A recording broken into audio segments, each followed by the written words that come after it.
I am Sonia Christensen. I'm an assistant professor in the Department of Fisheries and Wildlife at Michigan State University.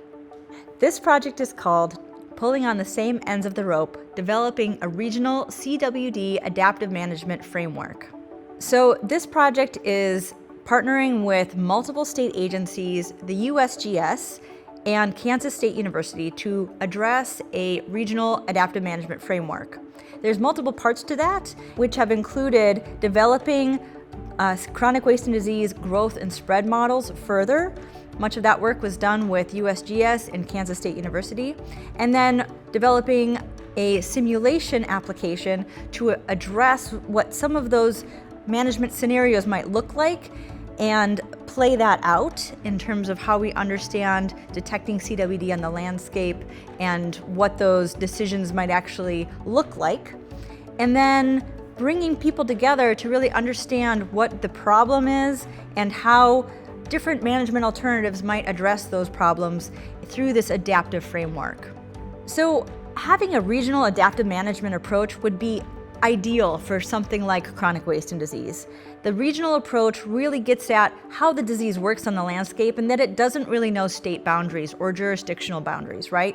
So then we can be leveraging multiple states' action around CWD management together to better learn together as we try to control the disease and its spread in various places. So this is going to be extremely useful to have a larger impact on the disease, working with neighboring states, working with other institutions to tackle it in a systematic way through time. My name is Florian Hodl. I'm a postdoctoral researcher at the Department of Fisheries and Wildlife at MSU. Well, actually, I got my PhD in quantum chemistry in 2016. And after that, I was just fed up with the office life. So I wanted to do something outdoors with animals, and I transitioned over to ecology. And I spent 4 years in Zurich in Switzerland working with wild dogs and wolves. And then I saw this job offer, moved back here to America, and started with deer and CWD. Well, it's something that is a very pressing issue here in the States, and it's an emerging issue, and there's still a lot of things that can be done. There's still a lot of research that can be done, and I really feel that I can have an impact with this.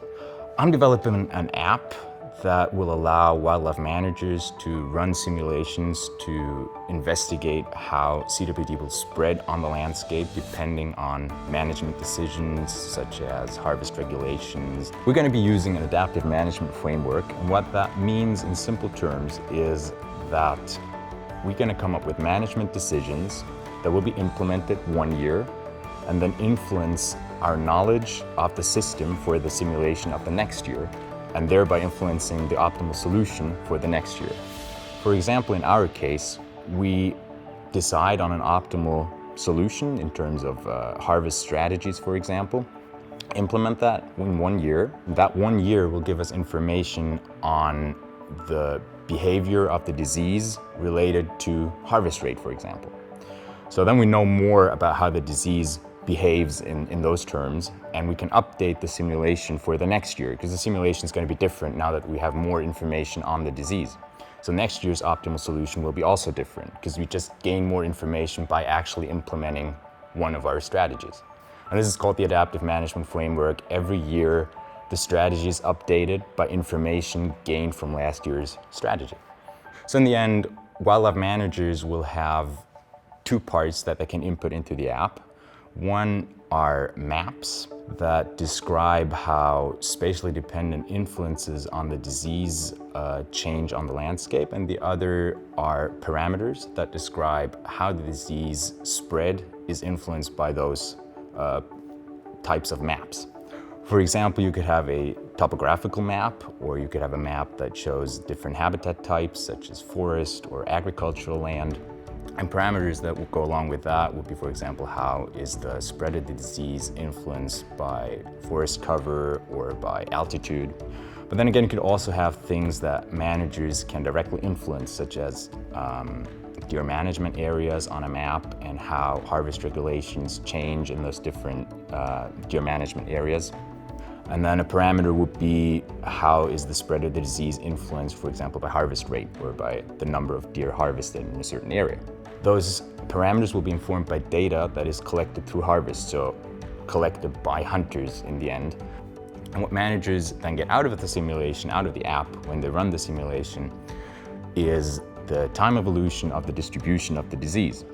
And with that, they can test different management strategies, different harvest regulation, and see what works best in terms of the disease spread.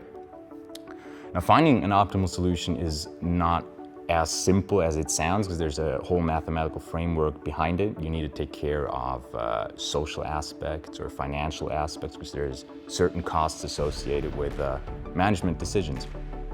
And once they've found an optimal solution, they can implement that the next year. And this will then feed back into that app and inform the parameters, like for example, how does the disease spread with the harvest rate? They change the harvest rate, they then go back and see, oh, how did that work the last year with a different harvest rate? And they will inform the app for the next year, and next year will be a different optimal solution. Right now, information is very scarce, and for wildlife managers, it's very difficult to assess what kind of influence their decisions will have on the future of the disease, because it's a very complex system. You have the spread depends on habitat, landscape, on deer movement, it depends on the soil type, it depends on the seasons, on all those kind of things. And that's very complex to just, guess what will happen with certain management decisions. So this app will kind of more rigorously quantify the effect of management decisions.